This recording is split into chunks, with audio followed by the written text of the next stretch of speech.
This is the Abaddon Planet Podcast, episode 37. I am your host, Joel Abaddon. Thank you for joining me on this never-ending quest to figure out how to teach better. Today on the podcast, we have Pat Ward of Pat Ward Counseling. Pat is my oldest friend with a Southern accent. He's got a huge heart for caring for people. Pat, welcome to the podcast. I'm so glad to be here. I have a Southern accent. I hate to break it to you. I was not aware. I think the biggest... Is it a good one? Well, I remember, and we'll talk about this in a little bit. I remember you saying about a coat with bells on it at one time, like up at the front of a large gathering of people on a Sunday. And you said it, I'm like, wow, that's an accent right there. A coat with bells? Bells, yeah, like some bell. Southern bells. Southern bell, yeah, there you go. I don't know. It just really stuck out to me there. But Pat, I think, again, 2 weeks into my moving to Oxford, our families kind of matched up with where we were at in our lives, and it was kind of a beautiful thing. So yeah, it's been quite a ride. Yeah, good. I know. And so now we're on a podcast together. Who'd have thought that? We've come a long way. That's right. I'm glad to be here. I'm excited to talk about what's going on, and I know you have a lot of people who look to you for direction and advice and learn how to teach teachers how to teach. So I'm glad to be here today. Yeah. And so maybe just, before we get into the reason, I have a bunch of reasons why I wanted you on the podcast, and today is just one of them, but maybe give a little bit of background on yourself and what do you do? Yeah. So I was, for 13 years, I helped start a church and plant a church and lead a church. Was in ministry for a few years before that too, but that's kind of where you and I met, was through that church, which we still belong to here in Oxford. And it was a couple of years ago, I realized in my schedule, the thing that I looked forward to the most were when people would come and they would just have things going on in their life, things that were too heavy for them. And I would try my best to walk with them in that. And then I would refer them out to some of the local counselors in town. And there was always this part of me that was really curious. Like, how does this work? How do you put somebody back together again at this point? Or, how do they find what God has for them in just the wreckage that their life seems to be in right now? And so the curiosity just got to me more and more and more. And I kind of came to a crossroads in my professional life and decided I would like to try counseling. I'd like to see if I can see how the sausage is made and see how this comes together. So I went back to graduate school and did that at night and early in the mornings while I did my job for a couple of years. And then it's been about 3 years ago that I started making the change towards doing counseling. So I love it. It's delivered on all its promises for me, but I've really enjoyed just seeing people kind of find their footing again and stand up and start fighting. So it's a really hopeful thing for me. I enjoy working with couples and individuals, and I work with a lot of students. I honestly, I was thinking this morning as I was getting ready for this, I work with a lot of people who are in education. So my 3 o'clock and 4 o'clock slots are always full with people, especially during these days when the coronavirus kind of knocked school out for people. We have a lot of students that are doing online classes, and then we have a lot of teachers who are trying to figure out how to do hybrid models as best they can. And it's hard. It's hard out there right now. So I work with a lot of different clients, but I am glad to be able to work with people who are in education, especially during this season, because there's just a lot of weight out there. So yeah, I mean, even just locally, one of the local schools just midweek had to say, "Hey, we're going virtual." Actually, both schools have had schools within the district say, "Hey, we're going virtual right now," like with a day. And like, what does that mean for teachers, families, parents? And that adds, on top of a global pandemic and job things happening, economy, whatever, everything happening all at once. It's lots of things going on. So, I mean, So Pat, I asked you to come on the podcast. One of the people that I think we both look to as someone that's wise in the world is Andy Stanley. And Andy Stanley talks about he'd talk about key behaviors that he'd want for the people of his church or the people that he leads in his organization. And so I started thinking about what do I want as key behaviors for the teachers that I teach at the University of Mississippi. And so, one of those key behaviors is about staying fit. And I think actually I might have robbed that directly from Andy Stanley about staying fit. And it's not just about, bench press and doing some kettlebell swings. It's not about just that, but it's also about being mentally fit. It's the whole you got to have your mask on first in the airplane before you put someone else's mask on. And if you can't now you're wearing two masks in the airplane. That's right. Yeah, exactly. Confusing. So taking care of ourselves, staying mentally fit. And I just thought, with your experience and with your kind of like your finger on the pulse of what's going on, maybe through the counseling world, is just wanted to bring you on and maybe see if you had some advice, maybe what are things that are happening? What are some perspectives you could offer? So I don't know, I guess where we could start is maybe what needs are you seeing, Pat? What are some needs out there? Yeah. Well, I definitely see the need to stay mentally fit. I mean, you're either gaining ground or you're losing ground right now. I think it's just the way 2020 has been.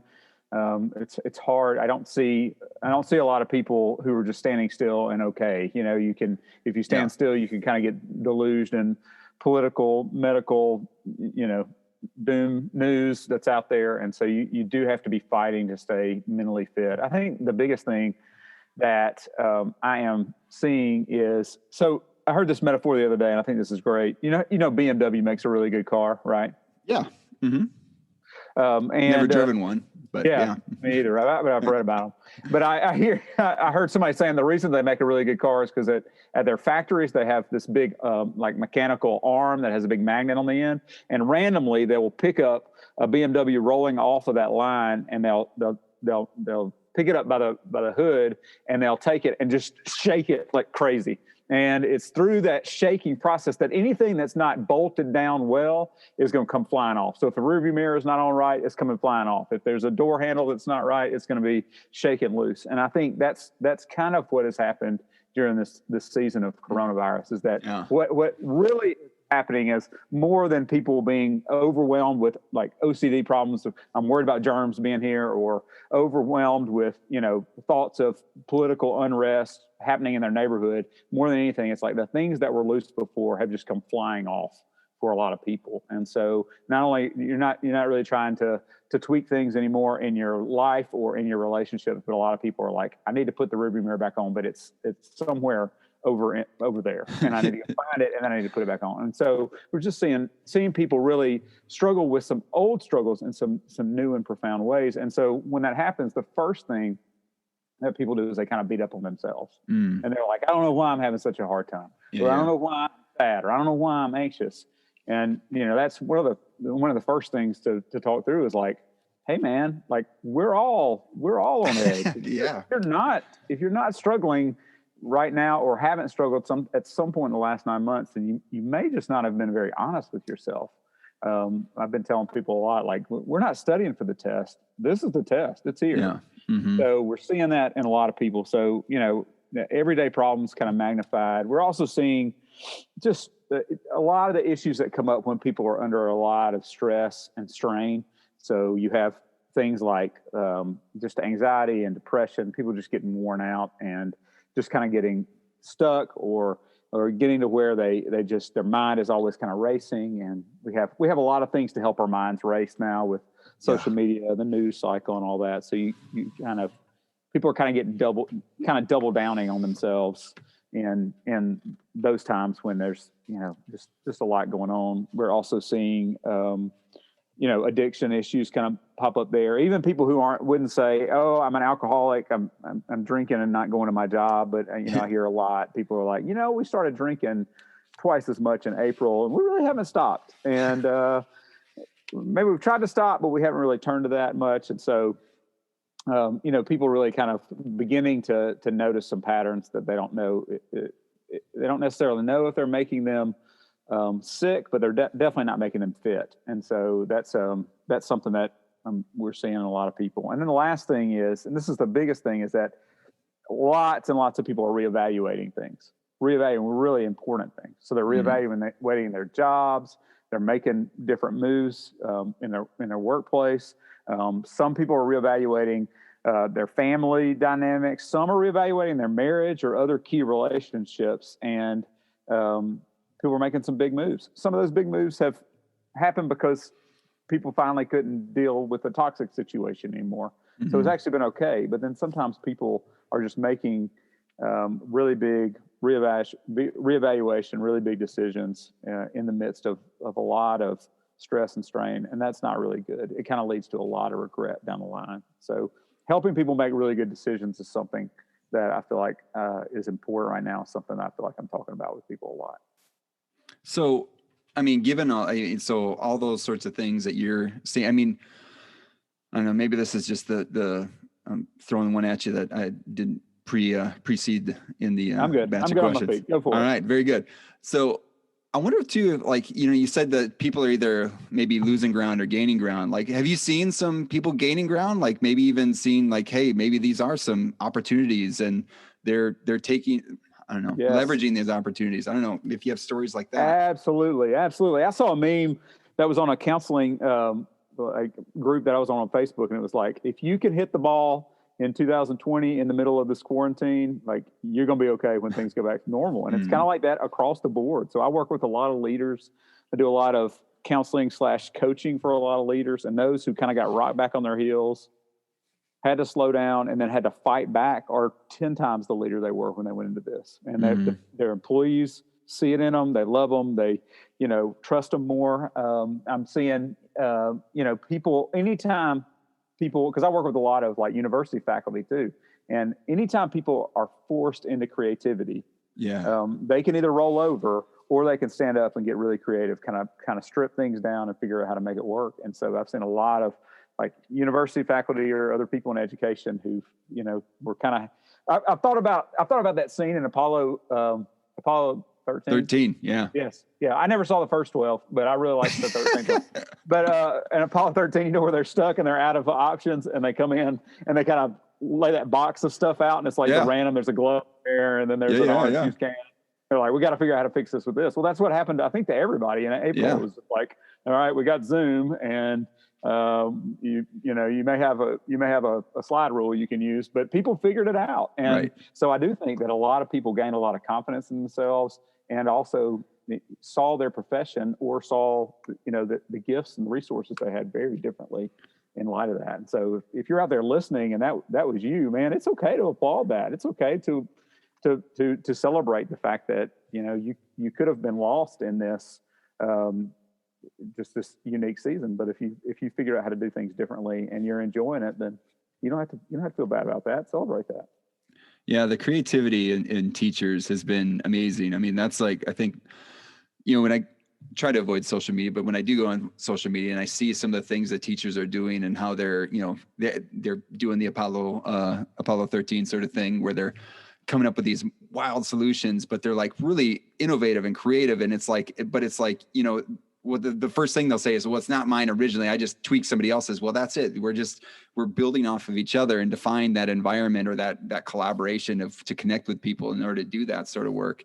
I mean, even too, like seeing some of their own training coming out where one of the teachers that we get to see on Wednesday nights at our church, I had a chance to talk with her, and she's just talking about like her knowledge of standards-based grading and like the things that they'd been doing has like just come out because they they're disrupted instruction and all this stuff. But she's like, I know what to focus in on. I'm not going to get distracted by some other stuff. Like I know how to adapt because this is my core stuff that I need to do. And it's like, you see it come out. And like, so yeah, I'm glad you're seeing that too. Yeah. Yeah. I saw a thing about, I don't want to butcher this, but I saw a thing that James Clear, who wrote Atomic Habits, which you and I have talked about a good bit. Yeah. I know you talked about it on the podcast.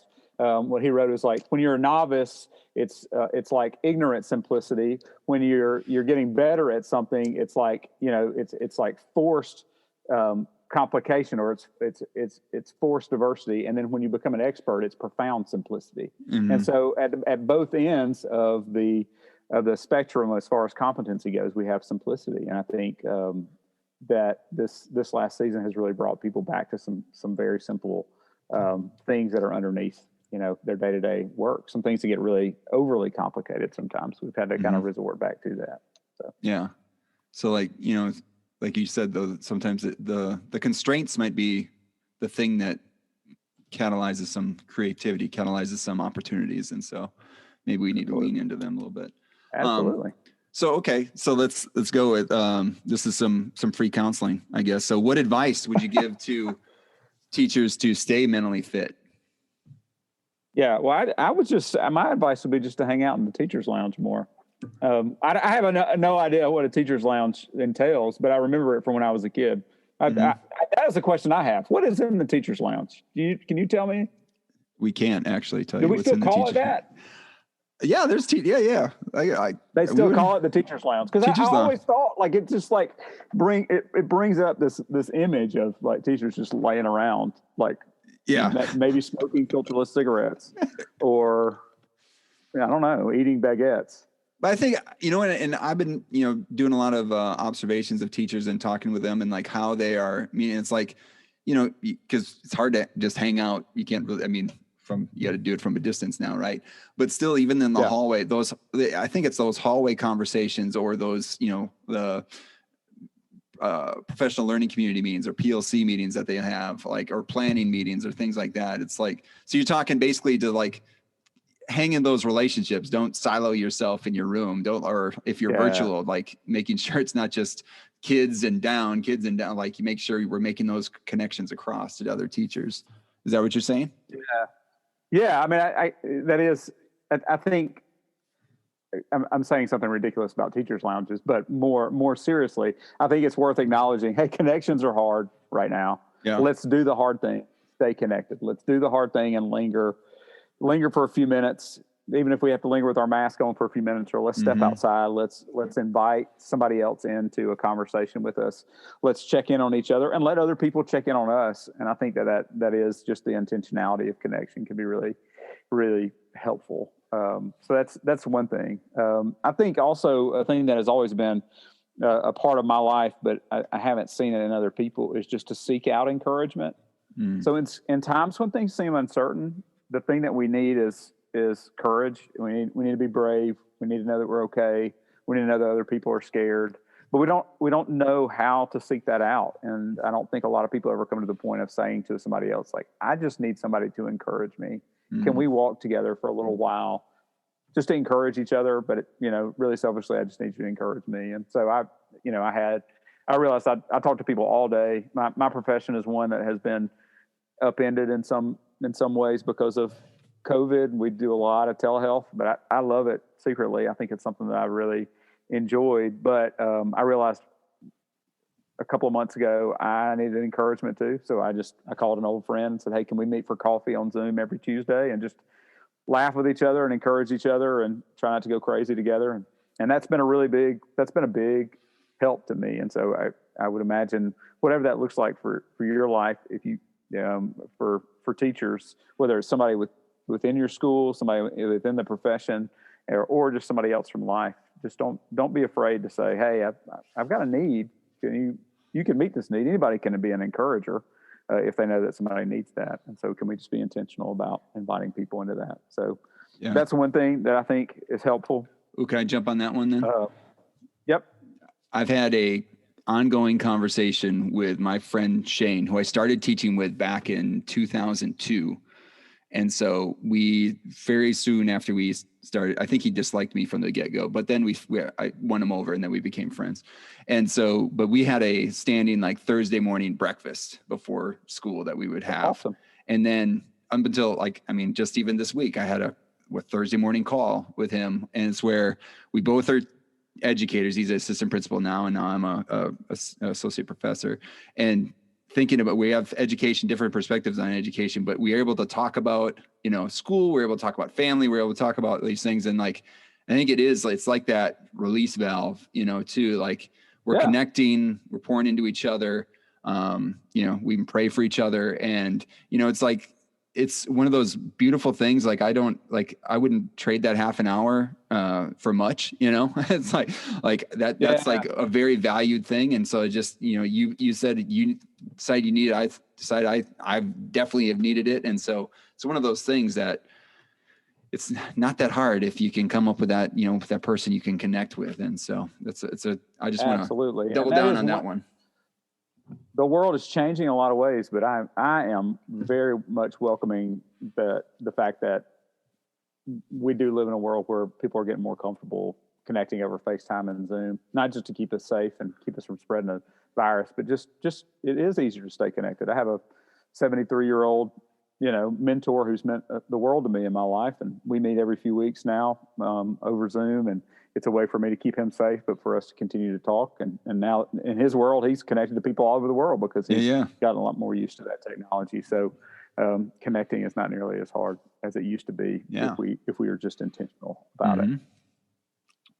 I mentioned it before, but I think Atomic Habits is a great book. I'm encouraging a lot of people to read it right now. I have a lot of conversations just about how do we switch from just a goal mentality to having a habit mentality and building a life that perpetuates the things that we want it to perpetuate. So it's easy to think about Atomic Habits, and I'm sure you've talked about it from an educational standpoint and an organizational standpoint, but to think about it from a mental health standpoint too is really good. Those 2%, 3%, 5% changes that we can make in our life. Just to have a little bit more grasp on the day, to rest a little bit better on the weekends or when we're not on at work, to just care for ourselves and get mentally fit. The things that make us mentally and emotionally fit have no direct payoffs. It's not like going to the gym and being able to lift a certain amount or seeing the amount that you can bench press continue to grow.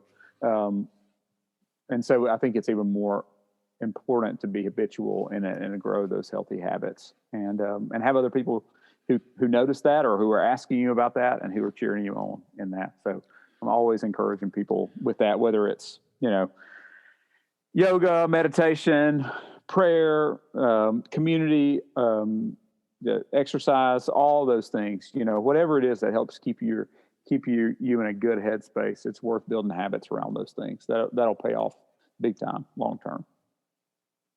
The other thing is just make sure that you have your basic systems in check. So make sure that you're eating, moderately well. You're eating foods that are working with your brain instead of against your brain. So, limiting the amount of coffee that you're drinking, try, or at least keeping an eye on it.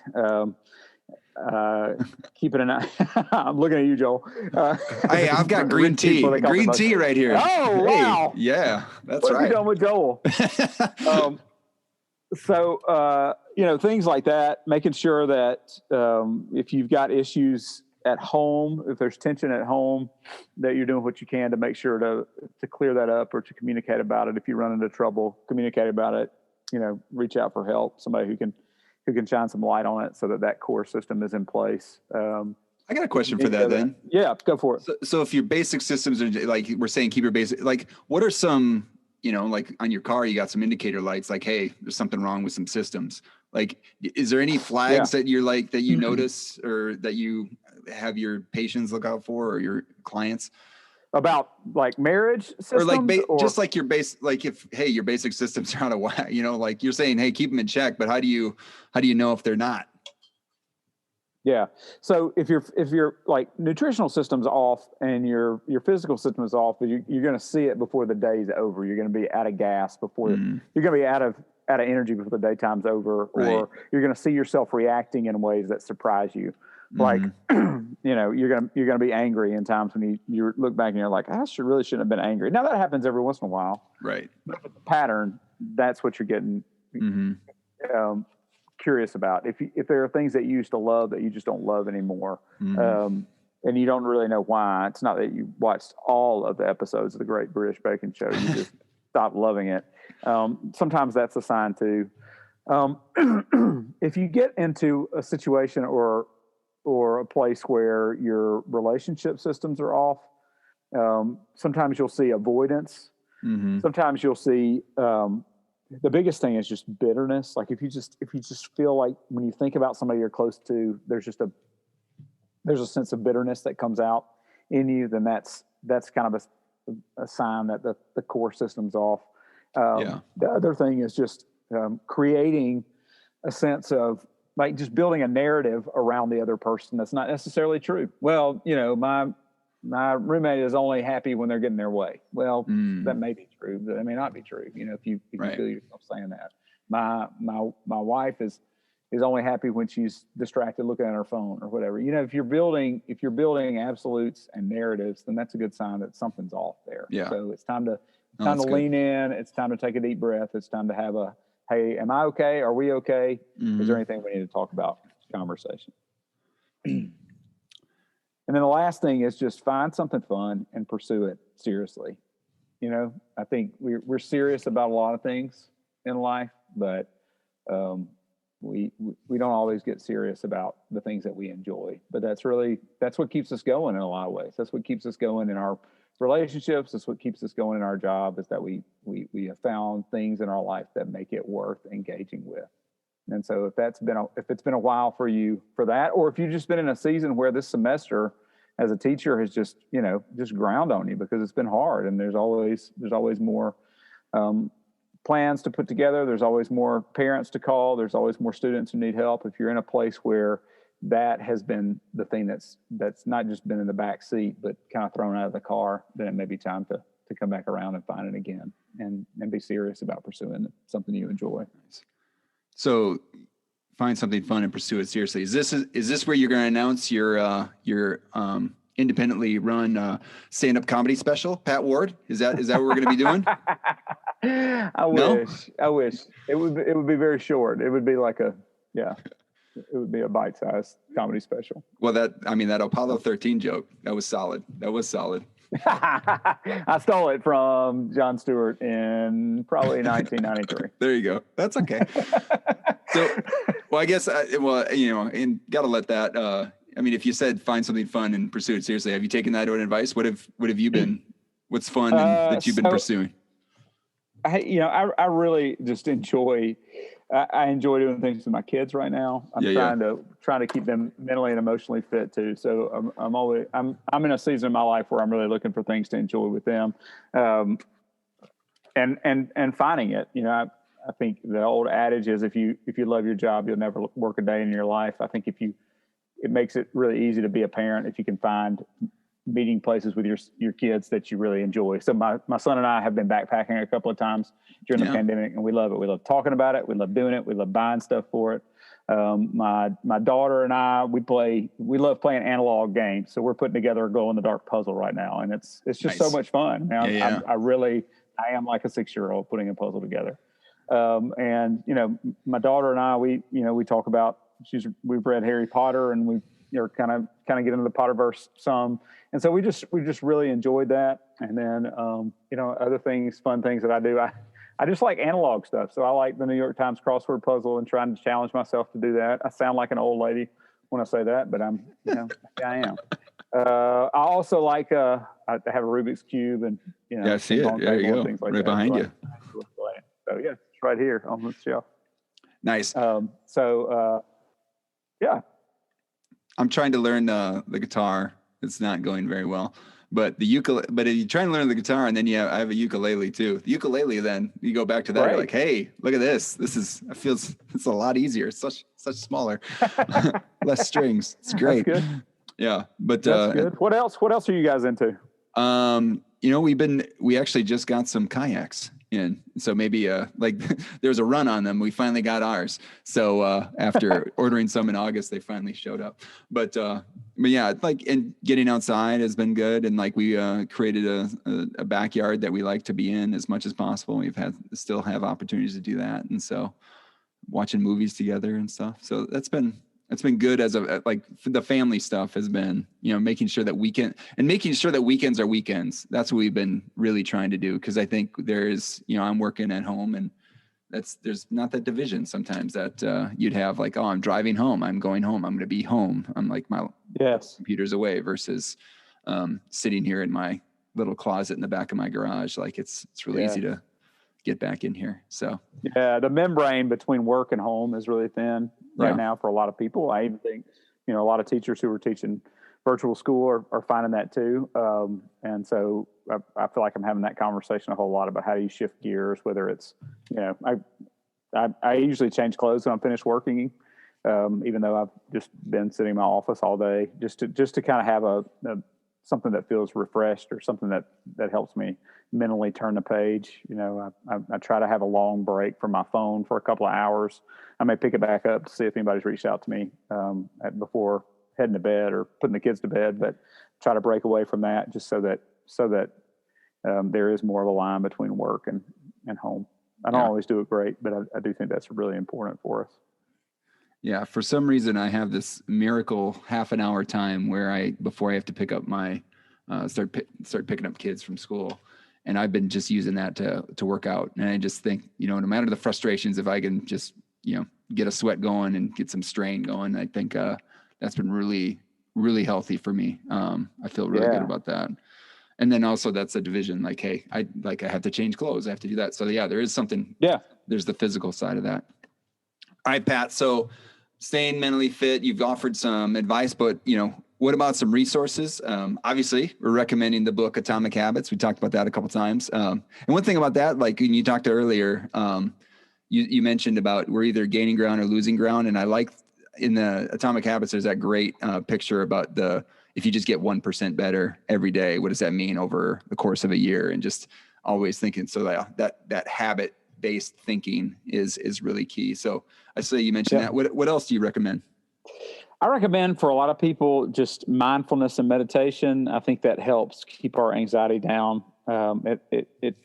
It is akin to, before you play the guitar, you want to tune the guitar, make sure it's in tune before you play it. And I think meditation and mindfulness have that effect on people. And so there's a million apps out there. I really like the Calm app for people, especially going into stressful situations like a classroom or whatever, rather just trying to figure out ways to center yourself.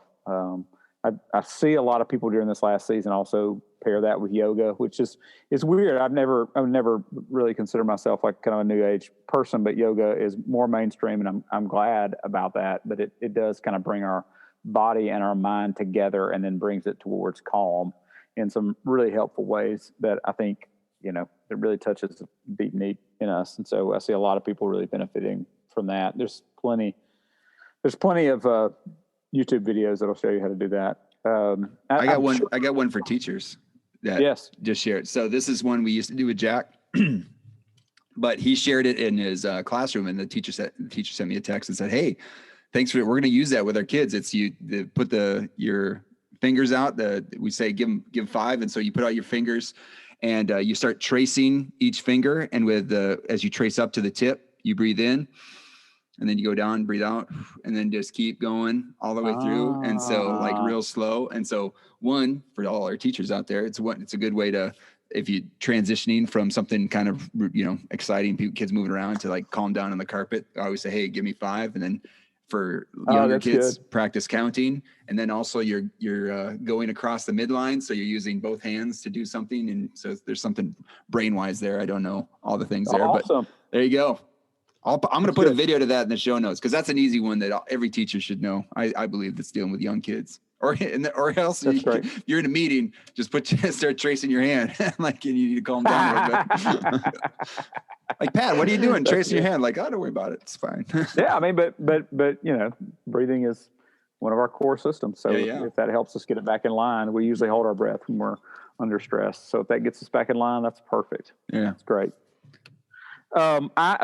I also like, I don't know if you've talked about this much on the show, but I like the road back to you and Enneagram work. I know that's kind of the very of the moment right now, but one of the reasons that I think it's helpful, and for clients that I work with that have also found it helpful, is that it shows you it kind of holds a mirror up to you, so you can see who you are when you're stressed. You may not recognize that person unless you learn a little bit more about that. So I know that if you've never done much work about the Enneagram or read the Road Back to You, which is kind of it's the kind of the go-to manual on it right now. If you're seeking out one of these 9 types that you might be, the one that you read about and it really just ticks you off, that's the one you are. And so it was really helpful for me when I learned that about myself, because I learned what I look like when I'm stressed, and I can notice myself getting stressed in some new ways before I do something wrong. It also helped me in working with other people, because I was able to see it wasn't that that another person was worse than me or less competent than me. It was just they're just made differently than me. And so if I can acknowledge that and be mindful of that, then I can figure out how we can collaborate in new ways. So that was helpful for me. Yeah, we talked about that with Nancy Bartelt. And towards the beginning of the school year, talking about how can we use the Enneagram. So there's some just name every podcast that we did, Pat. This is great. You get to do lots of links in the show notes. Today. There you go. Play the hits. All right. Hey, so I saw on your website, and again, we got lots of stuff for the show notes. We'll put a link to your website there, but I saw this thing called the Sunday Night Rundown. Can you just share a little bit about that? What's the Sunday Night Rundown? So I think it's just a real simple resource that I put together. It's just a one sheet that you print out every week, and on Sunday night you try to sit down and fill it out. It came from this realization that, man, if we don't plan our weeks, we never get around to the big things that we need to do or that we want to do. We never get around to the I'm going to catch up with an old friend, or I'm going to get caught up on some, housekeeping stuff, or I'm going to get caught up on, some work stuff that I'm way behind on. And if not only do we miss out on those things, but also the week kind of drives us instead of us engaging in the week. The more complicated your family situation gets, the more complicated your week gets too. So this is true for single people. And if you're working at schools, if you're working in education, you usually have, things that are outside the day-to-day operations of teaching that you have to be at, and night things, and all those things kind of run together. And if you got a wife or a husband and kids thrown in and all their responsibilities, I mean, you've got quite the week that you're facing. And a lot of people just kind of roll through the weekend, get back into Monday, and are treading water. And so I came up with this after working with lots of couples in my counseling practice, of just helping them see, okay, if we can slow things down and really plan and coordinate, then anxiety and these habitual patterns of being mad at each other and being frustrated with each other, we can loosen some of those sometimes. And so it's really helped. So it's really just a conversation guide for families, but if you're single, it could be helpful for you to think through, your week ahead, think about where you are, think about just your personal finances for a few minutes instead of just, I don't feel like I've spent too much, really trying to slow down and ask some practical questions. And it's all free on my website. You can download it and use it. And it's just a simple tool, but really it's just to give people some clarity at the beginning of their week. And I've seen a lot of people be benefited by it. Yeah, to just have that opportunity, especially with other folks around, or even thinking back to the Atomic Habit stuff. There's something like, hey, I'm going to be a lot healthier or a lot better if I have this built into my schedule. Well, Sunday Night Rundown, make sure that's a part of it, right? Before you even add the other stuff to it, you put those other things in, and or else even have those conversations with your loved one and whatever, and what their key things are. Okay, so let's not put anything over top of that, or let's not crowd in on that. Like, again, great conversations to see what you can plan for ahead of time. So I love that. I love that resource. And so if you don't have anything like that, that's a great thing to take advantage of. Again, we'll put a link in the show notes. All right. Ready? This is a teaching. Right. This is a teaching question. So you have a lot of experience teaching. So over 10 years as a pastor of the Orchard Oxford. Now also, I believe that you're teaching in your practice here, and you also, we're parents and teaching like that, and from that perspective as well. So what is the best thing you do to help your teaching? Yeah. So 10 years I preached every week. And I loved it. It was a creative pursuit for me, and it was something that I really spent a lot of time trying to get better and hone and try to teach other people how to do it. A couple of things that really helped me teach. So when I would preach on Sundays, I would usually speak for between 30 and 35 minutes. It got to where I didn't really use notes, and that was kind of some of the feedback that I got that was something that was helpful for people to engage in what I was saying and engage in the lessons for the day was that. And it looked easy, but it was not. I mean, it took some prep work. And so I was willing to do it. One of the things that helped me become a better teacher was I edited our podcast of the church, and I had to listen to myself. And it was very cringeworthy to listen to yourself. I always thought I sounded like Foghorn Leghorn, but it also helped me. I mean, I was able to perceive the way that my teaching was, with other people. And so that really helped. I listened to a lot of great teachers. One of my mantras for a long time was, good preachers borrow, great preachers steal. Just like Apollo 13 jokes. I borrowed from a lot of people and stole from some, but, listening to other people cadence, the way that they brought things to the surface, and the clarity that they fought for. I really looked for teachers who taught clear. That was my main thing. I wanted to be clear. I wanted people to know what I had been saying. And so I sought out people who did that. You mentioned Andy Stanley. He was one of the main ones that I listened to, just because you could tell he was not finished until he was clear. And that's so important when you're teaching anything. I asked for feedback before and after I taught. So if I was working on something that I really wanted to make sure I was clear about, I would find somebody and tell them before I took it to a crowd, and I would say, hey, give me some feedback on this. Does this make sense? Is this clear? And that was really helpful, because the pressure wasn't there, and I was better when I was teaching the masses because somebody had helped me think through that ahead of time. And then I always thank people for feedback afterwards, even if it was something that I didn't like. That applied to everything except for my wife. If she couldn't tell me feedback on Sunday afternoon, I would cry, just because I was tired. But I could take it from her even on Monday. So I asked for feedback and thanked people for that. I love the prep work. I learned the application method of sermon writing, and that's where you apply your butt to a seat and you don't get up until you're done. And so that was kind of what I had to force myself to. But now that I teach about mental health or teach about anything else, I usually just have to block out some application time where I can just sit there and not get up until it's finished. The other thing is that I knew that I would ask. There were two questions that I wanted to answer of myself before I knew I was finished preparing to teach. One is, am I going to lose anybody in transition? So I needed to think about how I was going to go from topic to topic and point to point. And I wasn't finished until I had ironed those transitions out, because it didn't matter how good my points were.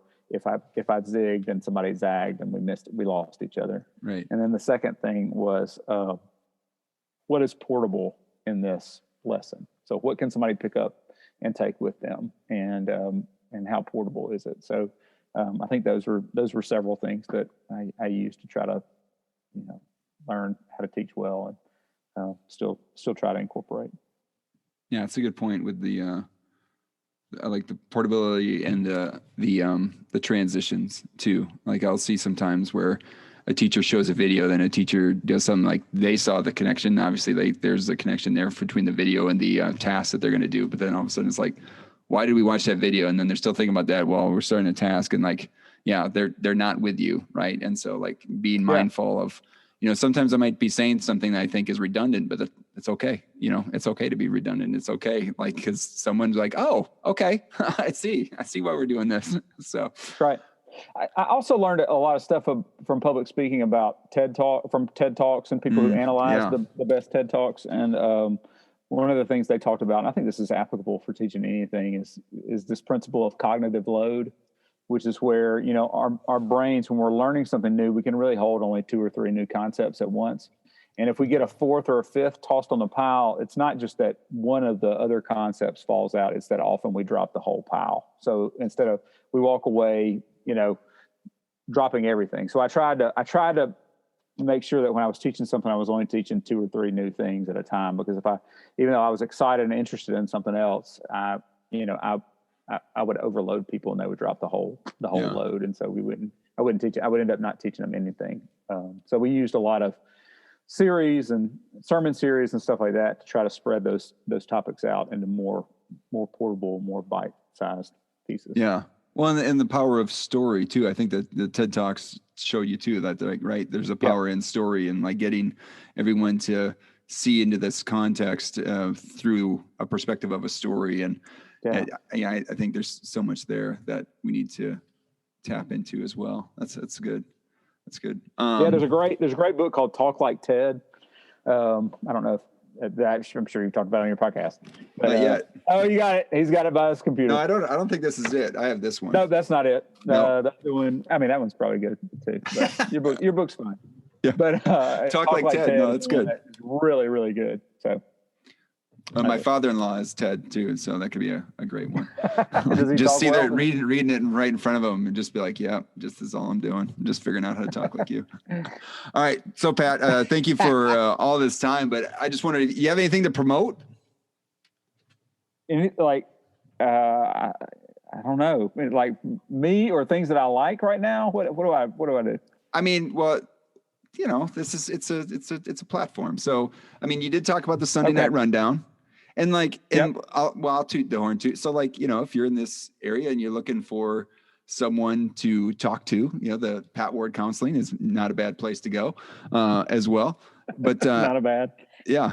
And saw you also like these COVID-19 resources. Did you have anything there that you wanted to share? When we first kind of went into lockdown, and I'm actually kind of starting to brush some of those off and get them ready again. But when everything first started shutting down, I had several webinars with friends, you know, how to do parenting when parenting came really close. The world got kind of small for parents with small kids, and then did a